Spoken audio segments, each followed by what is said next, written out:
Subscribe to our YouTube channel. Press the bell icon to get the latest updates. आज एक बड़ी महत्वपूर्ण press वार्ता है जिसमें मैं हमारे साथी महासचिव यहाँ के प्रभारी हरीश चौधरी जी, हमारे गोवा प्रदेश कांग्रेस कमेटी के अध्यक्ष गिरीश चौदंकर जी, हमारे यूथ कांग्रेस के शेर श्रीनिवास जी और मेरे साथी मनोज त्यागी जी और भूपेंद्र भूरा जी का स्वागत करता हूँ।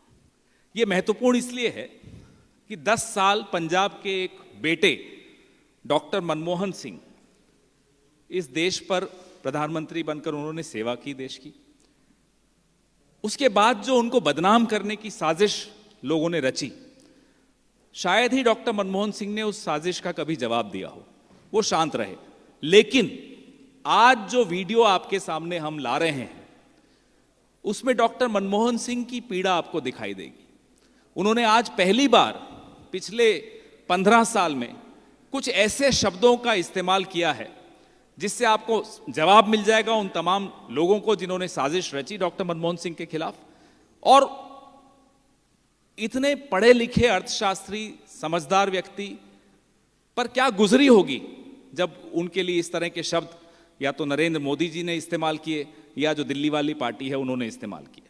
हरीश जी, मैं आपको चाहता हूं कि आगे इसको आप बढ़ाएं। तो पहले हम वीडियो चला देते हैं, फिर प्रेस वार्ता आगे बढ़ाते हैं। प्यारे पंजाब वासियों, भारत आज एक अहम मोड़ ते खड़ा है। मेरी बड़ी इच्छा सी कि मैं पंजाब, उत्तराखंड, गोवा, उत्तर प्रदेश ਅਤੇ ਮਨੀਪੁਰ ਦੇ ਭੈਣਾਂ ਤੇ ਭਰਾਵਾਂ ਨਾਲ ਉੱਥੇ ਜਾ ਕੇ ਦੇਸ਼ ਅਤੇ ਸੂਬੇ ਦੇ ਹਾਲਾਤ ਬਾਰੇ ਚਰਚਾ ਕਰਾਂ।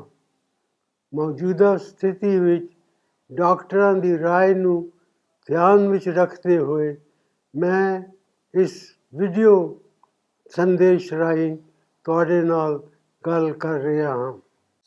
ਅੱਜ ਦੀ ਸਥਿਤੀ ਬਹੁਤ ਚਿੰਤਾਜਨਕ ਹੈ।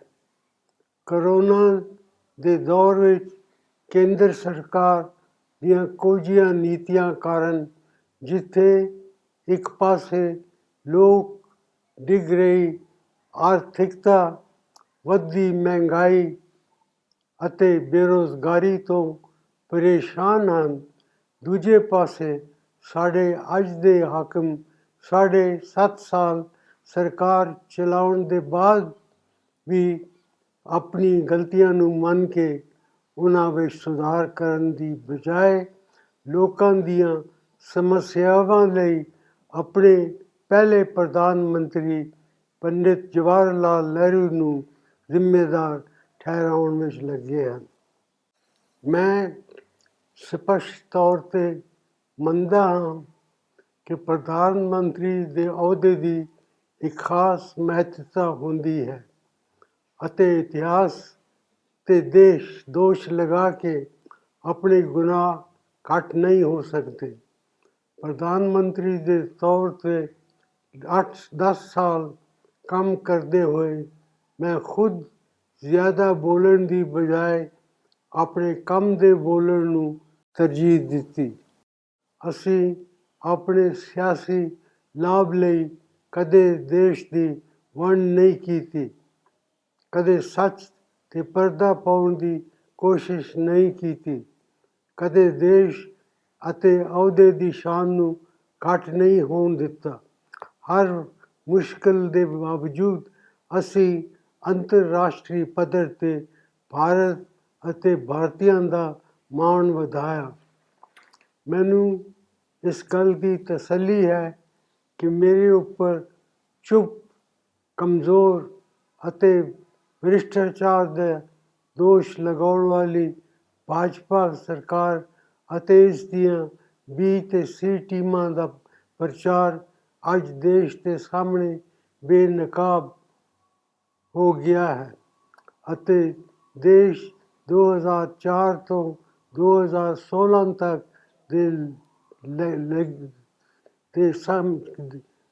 ਤੱਕ ਦੇ ਸਾਡੇ ਚੰਗੇ ਕੰਮਾਂ ਨੂੰ ਯਾਦ ਕਰ ਰਿਹਾ ਹੈ।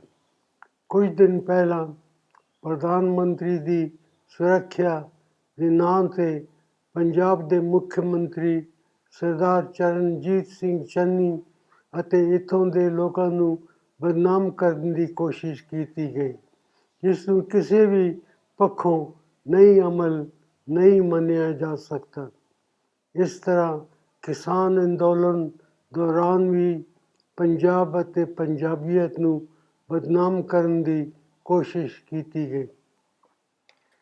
ਜਿਨ੍ਹਾਂ ਪੰਜਾਬੀਆਂ ਦੀ ਦਲੇਰੀ, ਬਹਾਦਰੀ, ਦੇਸ਼ ਭਗਤੀ ਅਤੇ ਕੁਰਬਾਨੀ ਨੂੰ ਪੂਰੀ ਦੁਨੀਆ ਸਲਾਮ ਕਰਦੀ ਹੈ, ਉਹਨਾਂ ਪੰਜਾਬੀਆਂ ਬਾਰੇ ਕੀ ਕੁਝ ਨਹੀਂ ਕਿਹਾ ਗਿਆ। ਪੰਜਾਬ ਦੀ ਧਰਤੀ ਵਿੱਚੋਂ ਪੈਦਾ ਹੋਏ ਇੱਕ ਸੱਚਾ ਭਾਰਤੀ ਹੋਣ ਦੇ ਨਾਤੇ ਮੈਂ ਇਸ ਸਾਰੇ ਮਾਮਲੇ ਤੋਂ ਬਹੁਤ ਦੁੱਖ ਹੋਇਆ। ਮੌਜੂਦਾ ਸਰਕਾਰ ਨੂੰ ਆਰਥਿਕਤਾ ਦੀ ਕੋਈ ਸਮਝ ਨਹੀਂ ਹੈ।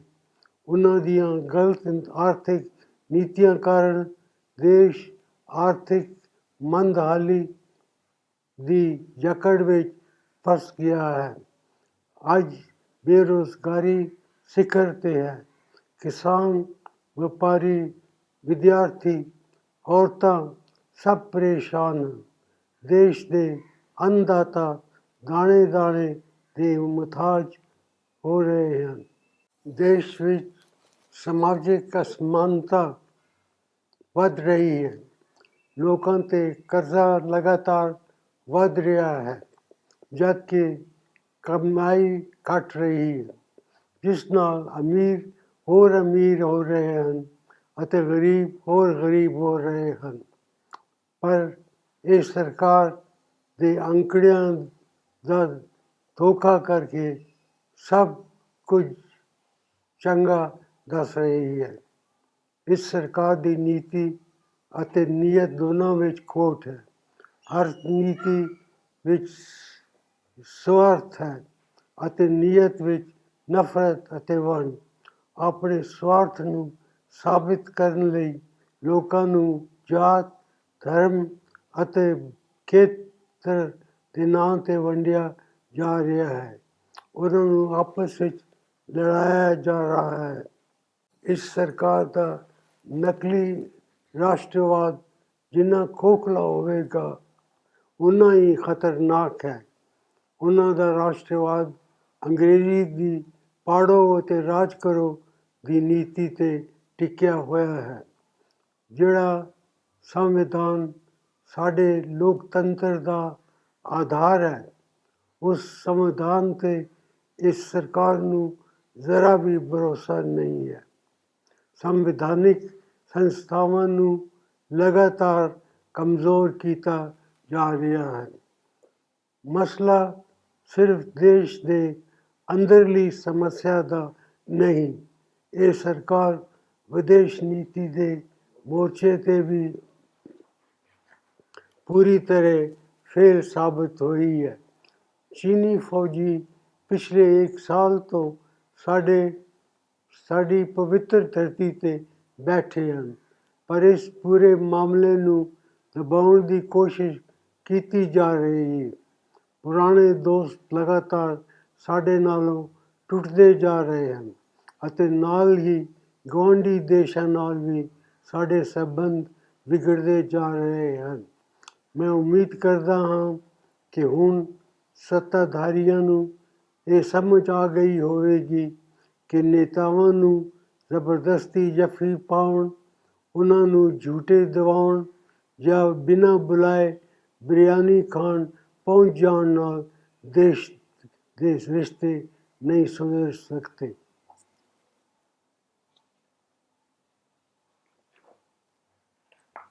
ਸਰਕਾਰ ਨੂੰ ਇਹ ਵੀ ਸਮਝ ਲੈਣਾ ਚਾਹੀਦਾ ਹੈ ਕਿ ਆਪਣੀ ਸੂਰਤ ਬਦਲਣ ਨਾਲ ਸੀਰਤ ਨਹੀਂ ਬਦਲਦੀ। ਜੋ ਵੀ ਸੱਚ ਹੈ ਉਹ ਹਮੇਸ਼ਾ ਕਿਸੇ ਨਾ ਕਿਸੇ ਰੂਪ ਵਿੱਚ ਸਾਹਮਣੇ ਆ ਹੀ ਜਾਂਦਾ ਹੈ। ਵੱਡੀਆਂ ਵੱਡੀਆਂ ਗੱਲਾਂ ਕਰਨਾ ਬਹੁਤ ਆਸਾਨ ਹੈ, ਪਰ ਉਹਨਾਂ ਗੱਲਾਂ ਨੂੰ ਅਮਲੀ ਜਾਮਾ ਪਹਿਨਾਉਣਾ ਬਹੁਤ ਔਖਾ ਹੁੰਦਾ ਹੈ। ਇਸ ਸਮੇਂ ਪੰਜਾਬ ਸਮੇਤ ਦੇਸ਼ ਦੇ 5 ਰਾਜਾਂ ਵਿੱਚ ਚੋਣਾਂ ਹੋ ਰਹੀਆਂ ਹਨ। इन्हां चोਣਾਂ ਦਾ ਕਾਰਨ ਪੰਜਾਬ ਦੀ ਜਨਤਾ ਦੇ ਸਾਹਮਣੇ ਵੱਡੀਆਂ ਚੁਣੌਤੀਆਂ ਹਨ ਜਿਨ੍ਹਾਂ ਦਾ ਠੀਕ ਤਰੀਕੇ ਨਾਲ ਮੁਕਾਬਲਾ ਕਰਨਾ ਬਹੁਤ ਜ਼ਰੂਰੀ ਹੈ। ਪੰਜਾਬ ਦੇ ਵਿਕਾਸ ਦੀ ਸਮੱਸਿਆ, ਖੇਤੀ ਵਿੱਚ ਖੁਸ਼ਹਾਲੀ ਦੀ ਸਮੱਸਿਆ ਅਤੇ ਬੇਰੁਜ਼ਗਾਰੀ ਦੀ ਸਮੱਸਿਆ ਨੂੰ ਸੁਲਝਾਉਣਾ ਬਹੁਤ ਜ਼ਰੂਰੀ ਹੈ। ਇਹ ਕੰਮ ਸਿਰਫ ਕਾਂਗਰਸ ਪਾਰਟੀ ਹੀ ਕਰ ਸਕਦੀ ਹੈ। ਮੇਰੀ ਪੰਜਾਬ ਦੀ ਜਨਤਾ ਅੱਗੇ ਬੇਨਤੀ ਹੈ ਕਿ ਆਪਣਾ ਕੀਮਤੀ ਵੋਟ ਵੱਧ ਚੜ੍ਹ ਕੇ ਕਾਂਗਰਸ ਪਾਰਟੀ ਨੂੰ ही दियो। बहुत बहुत धन्यवाद। देश में एक तरफ कांग्रेस पार्टी है, कांग्रेस के नेता है जिनके सोच, जिनके सिद्धांत और जिनके किए हुए काम पूरा देश ही नहीं दुनिया जानती, और दूसरी तरफ भारतीय जनता पार्टी है, उनके नेता है और वो सीधी राजनीति में विश्वास नहीं रखते। षड्यंत्र, प्रोपेगेंडा, विवाद, बदनाम करना और बंटवारा करना। डॉक्टर मनमोहन सिंह जी के 10 साल का कार्यकाल भारत के लिए इतिहास में सबसे स्वर्णिम काल में से एक काल के संदर्भ में याद रखा जाएगा। पंजाब में चरणजीत सिंह चन्नी की 111 दिन का कार्यकाल पंजाब के इतिहास के अंदर एक स्वर्णिम काल के तौर पर याद रखा जाएगा। कांग्रेस पार्टी सरकार की ताकत आम लोगों के लिए वो ताकत का उपयोग करती है, और दूसरी तरफ भारतीय जनता पार्टी व उनकी बी टीम सरकार की ताकत आम जन के लिए इस्तेमाल नहीं करती। वो ताकत प्रोपेगेंडा में इस्तेमाल करती है, वो ताकत बंटवारे में इस्तेमाल करती है, वो ताकत कॉर्पोरेट्स और मजबूत लोगों के लिए इस्तेमाल करती है। पंजाब में भी भारतीय जनता पार्टी पिछले दरवाजे से अपनी 2 बी टीम आम आदमी पार्टी और अकाली दल के माध्यम से यहां पंजाब की धरती पर अपनी सियासत ताकत को बढ़ाने के प्रयास कर रही। पंजाब के लोग बहुत जागरूक हैं, पंजाब के लोग बहुत सतर्क हैं। भारतीय जनता पार्टी दूसरे प्रदेशों के अंदर और केंद्र के अंदर जो प्रयास कर चुकी है, वो 20 तारीख को और नतीजे के तौर पर 10 तारीख को अगले महीने की पूरी देश और दुनिया को साफ संदेश मिल जाएगा। ये सिर्फ कहने के लिए नहीं, खुद भारतीय जनता पार्टी के नेता सार्वजनिक तौर पर और आम आदमी पार्टी के नेता सार्वजनिक तौर के ऊपर कई दफे इस बात को तायीद कर चुके हैं। नितिन गडकरी जी ने गोवा में इस बात को तायीद किया कि आम आदमी पार्टी गोवा में चुनाव लड़ रही है, वो भारतीय जनता पार्टी की मदद करने के लिए लड़ रही है। गोवा के अंदर भारतीय जनता पार्टी की सरकार होने के बावजूद आम आदमी पार्टी का पूरा कैंपेन, पूरा चुनाव कांग्रेस को कैसे कमजोर किया जाए, इसमें लड़ा गया। कृषि बिल के संदर्भ में पहले ए टीम तीनों बिल लेकर आती है। ए टीम के साथ बी टीम, पहले अकाली दल उसका समर्थन करती है, फिर दूसरी बी टीम आम आदमी पार्टी उन्हीं विधायक में से एक को विधानसभा के अंदर पास करती है।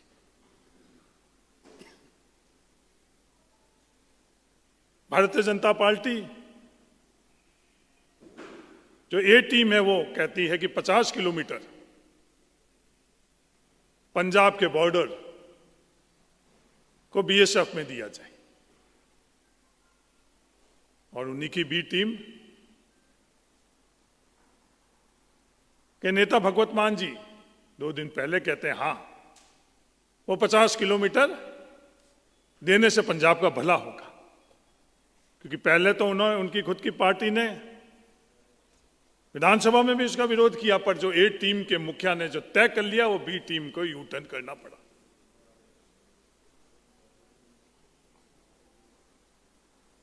भारतीय जनता पार्टी को जब यहां पंजाब में सियासत के लिए कोई भी जगह नहीं मिल रही थी तो उन्होंने प्रधानमंत्री पद से गरिमापूर्ण कोई पद नहीं होता और वो व्यक्ति नहीं है, वो अपने आप में संस्था है।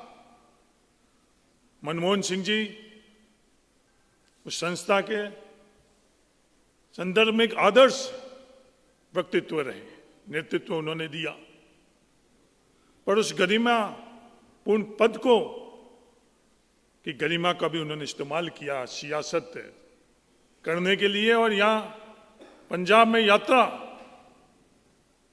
आज तक 7 सालों के अंदर प्रधानमंत्री जी ने तय यात्रा में 120 किलोमीटर की यात्रा बदलकर और रोड से आज तक तय नहीं करी। क्या मंशा थी? मंशा ये थी कि पंजाब के अंदर किसी भी प्रकार से अशांति हुई और पंजाब के लोगों को ये बात एहसास कराई कि ये अशांति कांग्रेस के सरकार के कारण हुई। उत्तराखंड के अंदर मौसम खराब हुआ, इन चुनावों के अंदर वर्चुअल रैली, और वर्चुअल रैली आदरणीय प्रधानमंत्री नरेंद्र मोदी जी की रद्द की गई। जो वर्चुअल रैली मौसम खराबी के कारण रद्द उत्तराखंड के अंदर, क्योंकि वहां उनकी सरकार थी और यहां पंजाबियों की सरकार थी। उन पंजाबियों की सरकार के अंदर कैसे विवाद किया जाए? ए टीम आगे ये विवाद करती है और बी टीम आम आदमी पार्टी उनका समर्थन करती है। वो क्या चाहती थी? पंजाब में अशांति करना। वो क्या चाहती थी? कि उस दिन गोलियां चले। ये चरणजीत सिंह चन्नी, इन्होंने गोलियां क्या, लाठियां क्या, धक्के भी नहीं पंजाब के किसी व्यक्ति को देखे। फिर बी टीम और ए टीम के एक ईश्वर, ये पंजाब है।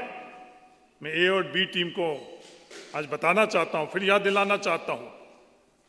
बहुत ताकतों ने पंजाब को बांटने की कोशिश करी, पंजाबी कभी बटे नहीं। पूरी दुनिया पर राज करने की जिनका मकसद था वो भी पंजाब में आकर उनके रथ थम नहीं गए, उखड़ गए। आज सियासत किस बात की? वोटों के लेने के लिए? यहां आकर इस बात को हिंदू और सिख, भारतीय जनता पार्टी की वही बात की हिंदू डरे हुए हैं और उसी बात को ताहीद करते हैं आम आदमी पार्टी के नेता अरविंद केजरीवाल जी। अरविंद केजरीवाल जी, ये पंजाब है, आपका गृह प्रदेश हरियाणा के अंदर भी लोग आपको जानते हैं। आपने वहां भी प्रयास किया बी टीम के तौर पर जब आपको लगा कि नहीं ए टीम को नुकसान हो रहा है तो आपने सब अपने उम्मीदवार को विड्रॉ कर कर उनकी जमानतें जब्त करवाई। आपके गृह जिले, गृह प्रदेश के अंदर आज सबसे ज्यादा किसी भी इंसान को अगर लगाव होता है तो अपने गांव से, अपने जिले से, अपने राज्य से लगाव होता है। वहां तो आपने अपने ए टीम को फायदा दिलाने के लिए अपने खुद की पार्टी की प्रतिष्ठा से सौदा किया। और यहां जब आपको लग रहा है कि ए और बी टीम दोनों को फायदा हो तो एक अलग मुखट्टा। तमाम सहयोगी बड़े ईमानदारी के आप दावे करते हो, डिफेमेशन केस के दावे करते हो। आपके खुद के सहयोगी, फाउंडर सहयोगी प्रशांत भूषण ने जो दिल्ली के अंदर हो रहा है भ्रष्टाचार, उसका उजागर किया और आपने विड्रॉ तक किया। कुछ जवाब है आपके पास? कोई जवाब नहीं। आपके खुद के फाउंडर जो मेंबर्स थे, जो पहले ए और बी टीम अलग तौर पर दिख रही थी, वो कोई तो वापस ए टीम में चले गए। किरण बेदी जी, वीके सिंह जी, तमाम लोग ए और बी टीम के अंदर एक ही मकसद से कि सियासत के तौर पर हम लोग आपस में ये खेल खेले।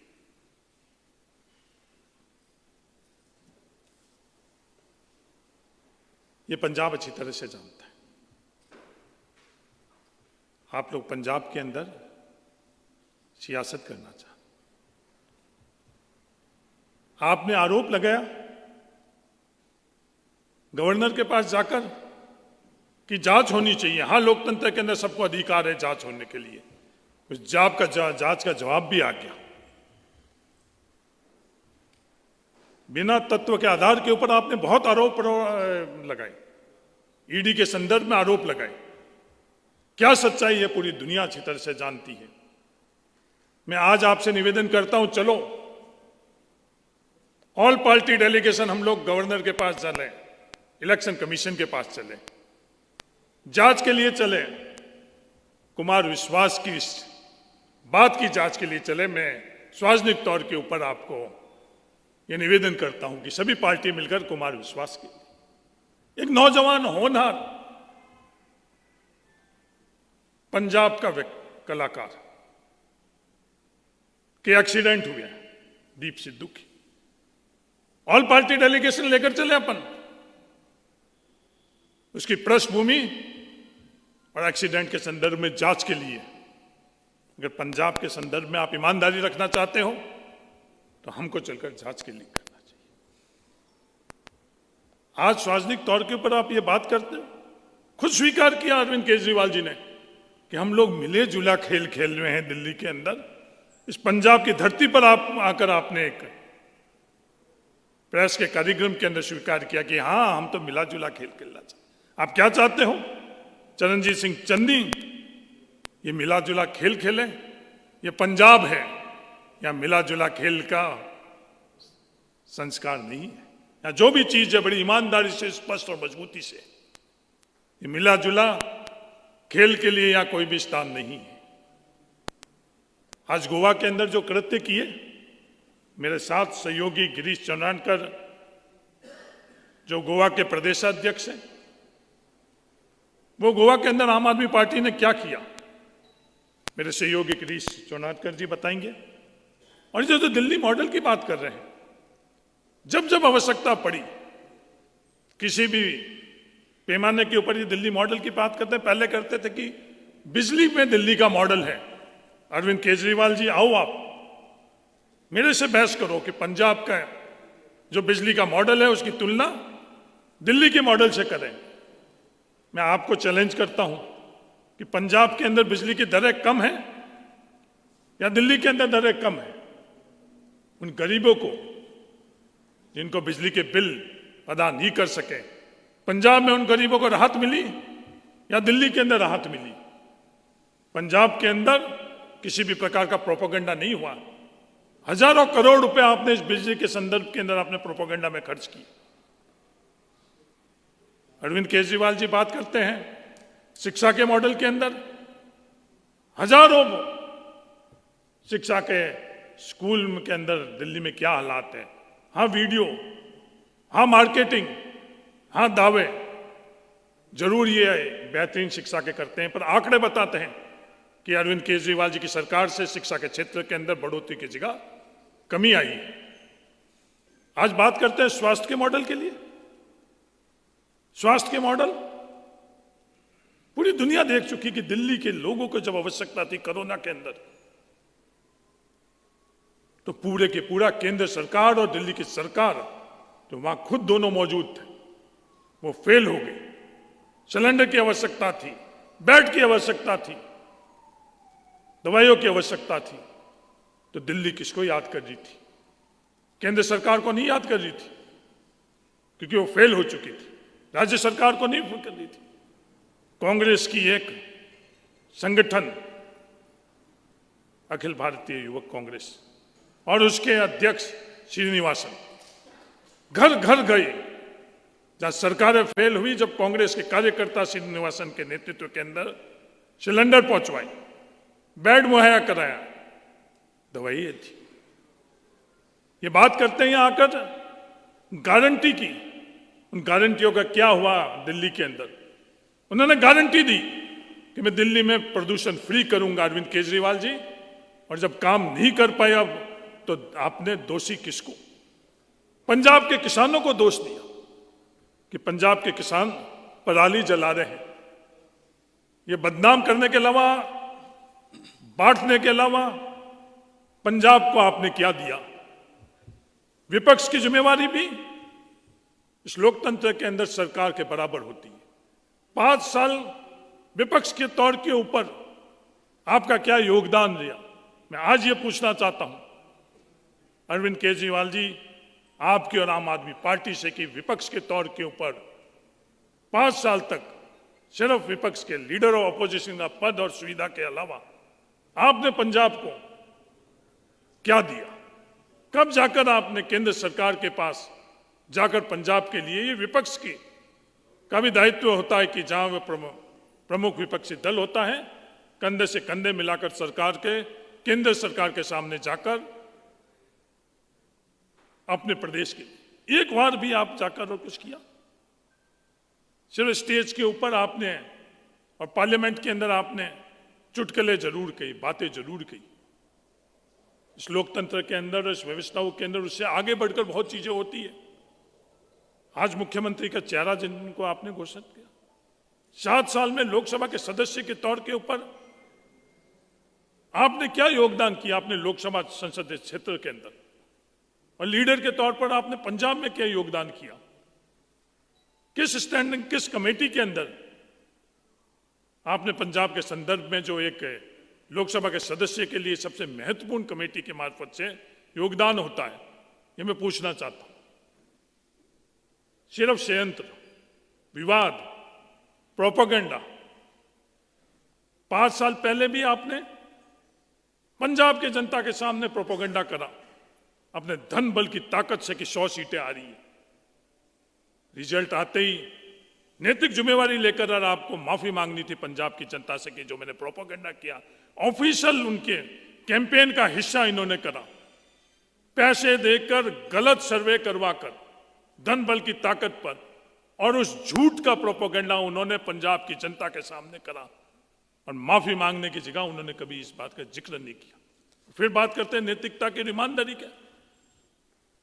ये ईमानदारी का कृत्य है, और आज वापस ही आकर आप पंजाब के बीच में इतनी हल्की बात करते हो। मुख्यमंत्री चरणजीत सिंह चन्नी दोनों सीटों से हार रहे। मेरा निवेदन है अरविंद केजरीवाल जी, मेरे साथ चलो। 18 तारीख के 5 बजे से पहले अरविंद केजरीवाल जी मेरे साथ चलो। अपने आप ही भदौर और चमकौर साहब के जनता आपको बता देगी, और 5 बजे से पहले आप अपनी बात को विड्रॉ कर माफी मांगना, कि जैसे पिछले दफे 100 सीटों के बारे में बात कर रहे थे। ये प्रोपेगेंडा के माध्यम से हम लोग चुनाव नहीं लड़े, बी टीम के माध्यम से चुनाव नहीं लड़े। ये ताकतें चरणजीत सिंह चन्नी के खिलाफ क्यों हैं, और सब ताकतें एक शामिल क्यों हैं? ये तमाम ताकतें, चाहे बड़े पूंजीपति, जब बिजली के संदर्भ में फैसले लेने की जरूरत पड़ी तो चरणजीत सिंह चन्नी ने उन बड़े कॉर्पोरेट्स के जो बिजली की दरें का अनुबंध पंजाब में 17-18 रुपए का था, वो रद्द किया, उनसे समझौता नहीं किया, और वह रद्द कर वो ताकत पंजाब की आम जनता को दी। इसलिए ये बड़े पूंजीपति अपने पूंजी की ताकत ए और बी टीम के पीछे लगा रहे हैं। ड्रग्स के संदर्भ में चरणजीत सिंह चन्नी ने कार्रवाई करी, ये समझौता तो अलग बात, कूटनीति तो अलग बात, माफी तक मांगी अरविंद केजरीवाल जी ने स्वयं ने ड्रग्स के संदर्भ में विक्रम मजीठिया ने। अब पंजाब को तय करना है कि ड्रग्स के संदर्भ में विक्रम मजीठिया को माफी मांगने वाले अरविंद केजरीवाल का साथ देना है, या ड्रग्स के खिलाफ मजबूती से कार्रवाई करने वाले चरणजीत सिंह चन्नी का फायदा करना है। और अंधा भी ये जान सकता है कि पंजाब ड्रग्स के खिलाफ कार्रवाई करने वाले चरणजीत सिंह चन्नी का साथ देगा। पंजाब में अशांति फैलाने के लिए, विवाद के लिए केंद्र सरकार की साजिश का साथ देंगे या पंजाब में अमन, शांति और विवाद नहीं होने वाले चरणजीत सिंह चन्नी का साथ देंगे? ये सवाल आज पंजाब के सामने खड़े हैं और 20 तारीख को इस सवालों का उत्तर देंगे पंजाब। मेरा निवेदन गिरीश चोनानकर जी से है कि जो गोवा के अंदर आम आदमी पार्टी ने जो इन चुनावों में किया, उसके संदर्भ में अपनी बात हमारे पंजाब के प्रेस के मित्रों के सामने और पंजाब की जनता के सामने रखें। धन्यवाद हरीश जी। आज मैं खास गोवा से चंडीगढ़ तक आया हूं।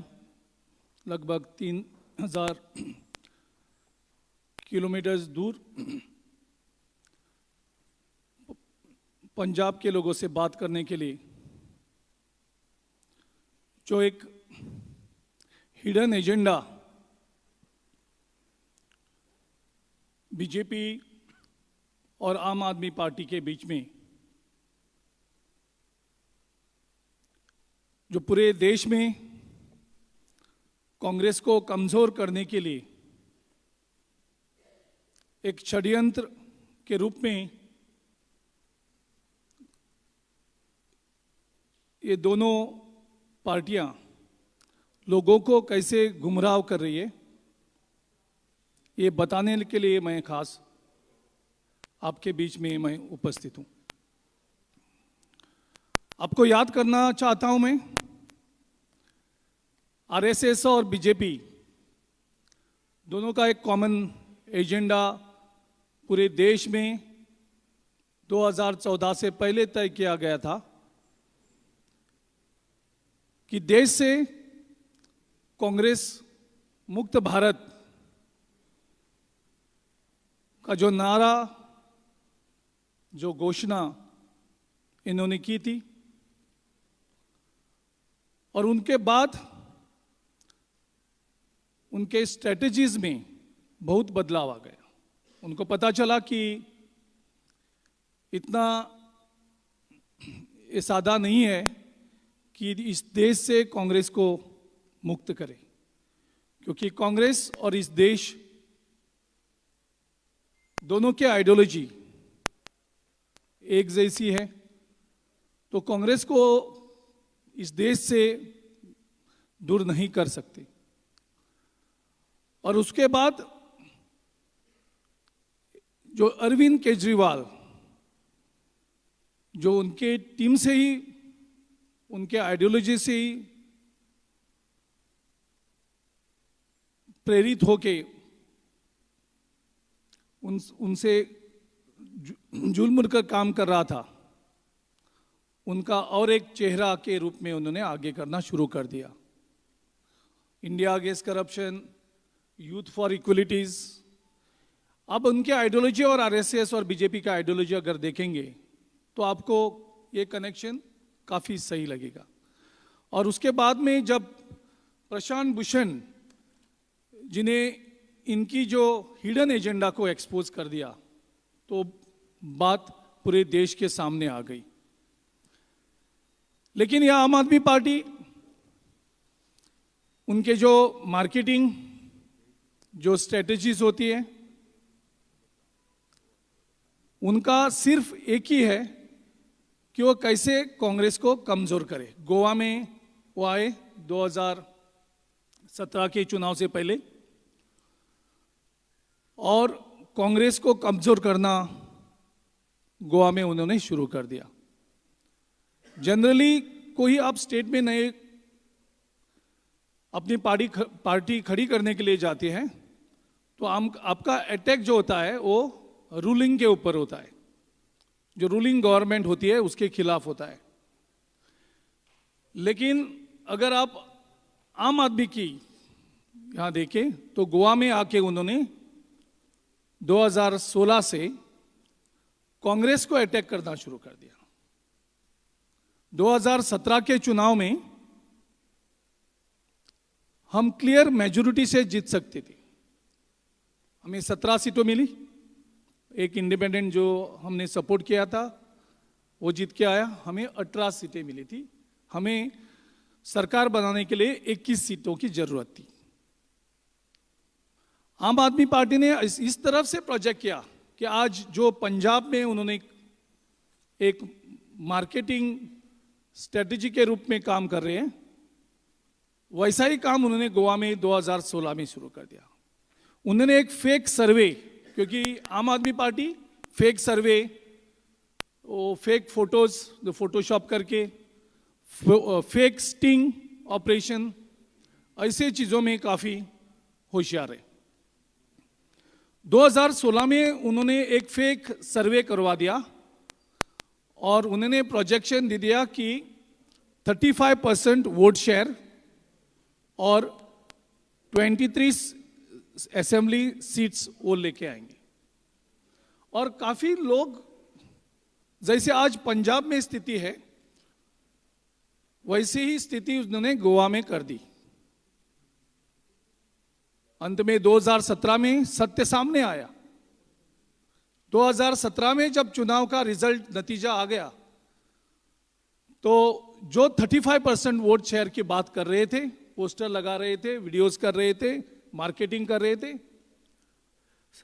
हकीकत सामने आया, चुनाव के नतीजे सामने आए और आम आदमी को सिर्फ 6% वोट उन्होंने लिया। उन्होंने 23 सीट की बात की थी, उनको 0 सीट मिला। लेकिन उन्होंने बीजेपी को मदद की। उनका तो एजेंडा था वो गोवा में सरकार बनाने का नहीं था, उनको वो कांग्रेस की वोट काटने का था, कांग्रेस की सीटें काटने की थी और बीजेपी को मदद करने की थी। और हमारे 4 सीटें आम आदमी के वजह से हम लूज हो गए। एक सीट तो हम 140 वोट से हार गए और आम आदमी का कैंडिडेट को 243 वोट्स पड़े। और एक पणजी का सीट, वो तो पहले तो मारमुगांव का सीट था, हम 140 वोट से हारे। पणजी का सीट हम 700 वोट से हारे। आम आदमी का कैंडिडेट को 1400 वोट। ऐसे करके और 2 सीट, नहीं तो अगर आम आदमी पार्टी गोवा में इलेक्शन नहीं लड़ती तो हम कम से कम 22 सीट लेके हमारा सरकार बन। सो ये बात मैं आज पंजाब वासियों को बताने के लिए इधर आया हूं। तो आप अलर्ट रहिए, ये कुछ भी कर सकते हैं। ये छोटा मियाँ और बड़ा मियाँ दोनों कैसी कैसी स्ट्रेटजीज करते हैं, वो लोगों को तक पहुंचते भी नहीं।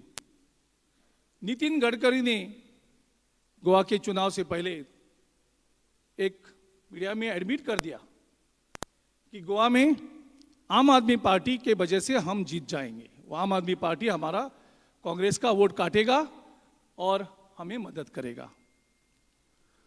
परसों में इधर आने से पहले जब हमने पत्रकार परिषद लिया और लोगों का धन्यवाद दिया तो पत्रकार ने हमें पूछे कि आप कितने सीट लेके आएंगे। तो हमें गोवा के लोगों पर विश्वास था कि गोवा के लोगों ने देखा था 2017 में आम आदमी के वजह से हम कैसे हारे। तो इस बार गोवा के लोग एकदम अलर्ट थे, उन्होंने आम आदमी को ट्रैक्शन नहीं दिया और इस वजह से हम गोवा में पूर्ण बहुमत से सरकार बनाएंगे। हमने 24 से 26 सीट लोगों को बोले। और कल बीजेपी के अध्यक्ष हमारे प्रेस कॉन्फ्रेंस के 2 दिन के बाद कल उन्होंने प्रेस कॉन्फ्रेंस में बोले कि ऐसा नहीं होगा, बीजेपी पूर्ण बहुमत से 22 सीट लेके सत्ता में आएंगे। ये सदानंद तनावड़े जो बीजेपी के गोवा के अध्यक्ष है बोल रहे। पत्रकारों ने उनको पूछा आप कैसे ये दावा कर सकते हैं। वो बोल रहे कि टीएमसी और आम आदमी पार्टी वो कांग्रेस के वोट काटेंगे और हम 22 सीट लेके। सो बीजेपी को अपने ऊपर भरोसा उठ गया है। बीजेपी की स्ट्रेंथ के भरोसे पे वो इलेक्शन नहीं लड़ रही। उनका भरोसा है आम आदमी पार्टी पे ज्यादा। तो इधर भी उनका यही है। और मैं ये भी बात करना चाहता हूं कि अभी 3-4 दिन बचे हैं। गोवा में भी जब साइलेंट पीरियड स्टार्ट हो गया, साइलेंट पीरियड जब चुनाव से 48 घंटे होते हैं, तो उसके बाद उन्होंने एक स्टिंग ऑपरेशन रिलीज करके गोवा के लोगों को गुमराह करने के लिए, वो फेक स्टिंग ऑपरेशन रिलीज करके बाद में हमको मौका भी नहीं मिला कि काउंटर करने के लिए। लेकिन गोवा के लोग सतर्क थे, हमने उनको अलर्ट किया था। आज भी मैं पंजाब में यही बात लेके आया कि अगले 3-4 दिन में ये लोग और कौन सी नौटंकी करेंगे, इनके ऊपर भरोसा नहीं है।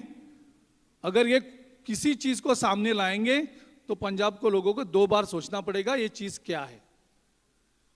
उनके ऊपर आप जाने के लिए जरूरत नहीं है। और दूसरी बात मैं बोलना चाहता हूं कि जब ये दोनों पार्टियां नूरा कुश्ती खेल रही है, तो आप अगर देखेंगे कि लास्ट 32 मंथ्स और लास्ट 38 स्पीचेस अगर आप केजरीवाल की देखेंगे, तो उनके मुंह से नरेंद्र मोदी का नाम नहीं आता है, प्राइम मिनिस्टर का नाम नहीं आता है। अगर आप विरोधी पार्टी का रोल कर रहे हैं इस देश में, तो आपका अटैक प्राइम मिनिस्टर पे होना चाहिए। और इसलिए इनका जो दोनों का मैच फिक्सिंग चल रहा है, उसको हम अलर्ट हमें रहना पड़ेगा। सो यही बात मैं करने आज आया हूं। आपका वोट बीजेपी या अकाली दल या आम आदमी को, किसी को भी जाएगा तो वो वोट बीजेपी को जाएगा। तो मैं रिक्वेस्ट करने आया हूं पंजाब को लोगों को कि आप जो अच्छा सरकार हमारी सरकार ने दिया है, आप किसी के बहकाव में नहीं आने का। बहुत बहुत धन्यवाद।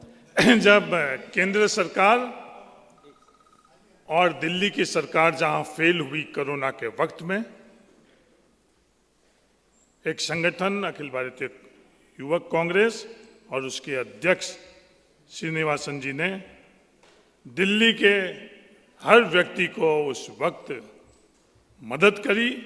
सिर्फ हम लोगों ने प्रोपेगेंडा और भाषण के माध्यम से ये बात नहीं कर रहे हैं। हर व्यक्ति दिल्ली में जानता है कि जब भी याद किया गया तो केंद्र सरकार को और दिल्ली की सरकार को याद नहीं किया गया, श्रीनिवासन और यूथ कांग्रेस को याद किया गया।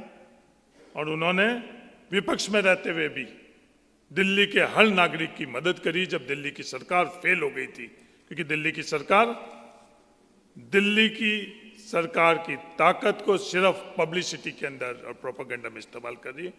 मैं निवेदन करना चाहता हूं श्रीनिवासन जी को कि अपनी बात पंजाब के लोगों के बीच में प्रेस के मित्रों के माध्यम से रखें, ब्रीफ में। आप सबको पता है जो आजकल पंजाब में दिल्ली मॉडल काफ़ी सुनने को मिल रहा है।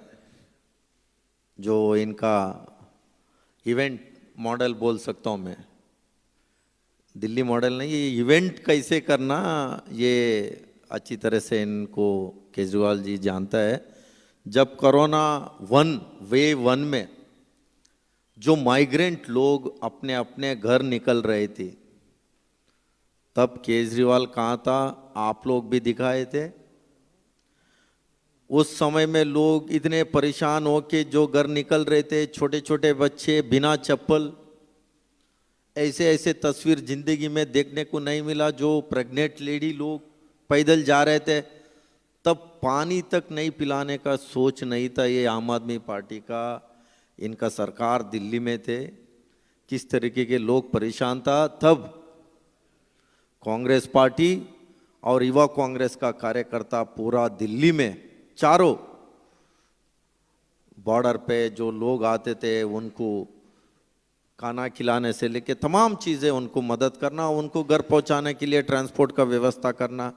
जब राहुल गांधी जी 12 फरवरी को ट्वीट लगा के इस कोरोना महामारी के बारे में बताया, तभी यूथ कांग्रेस कार्यकर्ता को जो राहुल जी ने जो संदेश दिया था, आप सब लोग पॉलिटिकल प्रोग्राम सारे बंद करके जो लोगों को सेवा करने का जो, तो उसी हिसाब से हम लोग ने जो मास्क बांटने का काम हम लोग ने पहला वेव में स्टार्ट किया।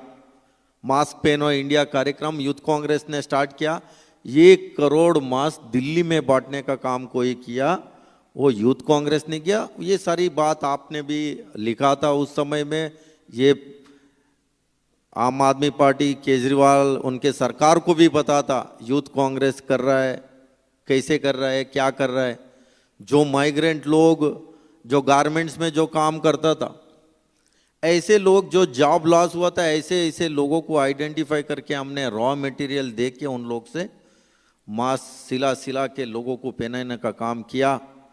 और उसके बाद में जो 8 महीने गैप था, 8 महीने गैप में जो पहले ही इनको पता था कितने वेव 1 में लोग परेशान था, हॉस्पिटल को भर्ती लेने के लिए वेंटिलेटर और ऑक्सीजन का जो शॉर्टेज था उस समय में भी, तब भी ये सरकार, आम आदमी पार्टी सरकार, जो इवेंट मॉडल है इनका, कभी कोशिश नहीं किया ज़्यादा हमने बेड बढ़ाना है।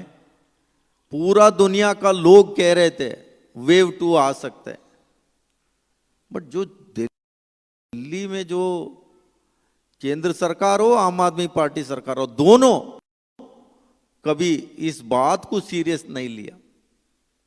मार्च 7 तारीख भारतीय युवा कांग्रेस का जो कार्यालय में नेशनल एग्जीक्यूटिव हुआ, उसमें राहुल गांधी जी अभी प्रदेश अध्यक्ष और नेशनल ऑफिस बेरर को क्लियर इंस्ट्रक्शन दिया।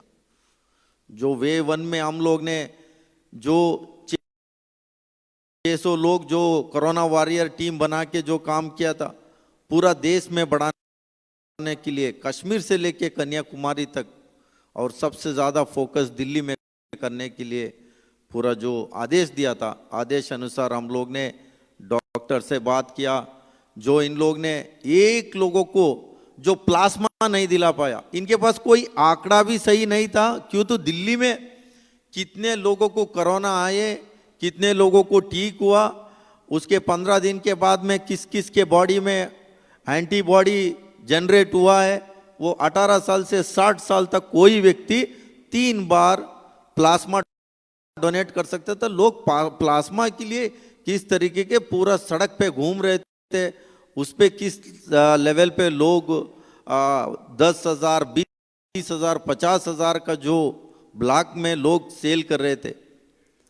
तो ये कहीं ना कहीं इनके पास कोई आंकड़ा नहीं था। तब भी 10,000 का लिस्ट हमने जोन वाइज हम लोग ने सोशल मीडिया पे हम लोग ने लगाया।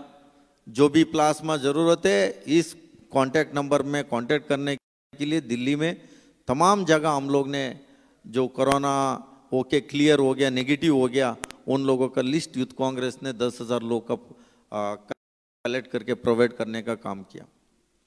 दुनिया में सबसे पहले जो ऑक्सीजन शॉर्टेज की वजह से जो लोग मरे, खुद डॉक्टर मरे, सुनने को मिला, वो दिल्ली में मिला और कहीं नहीं मिला दुनिया में।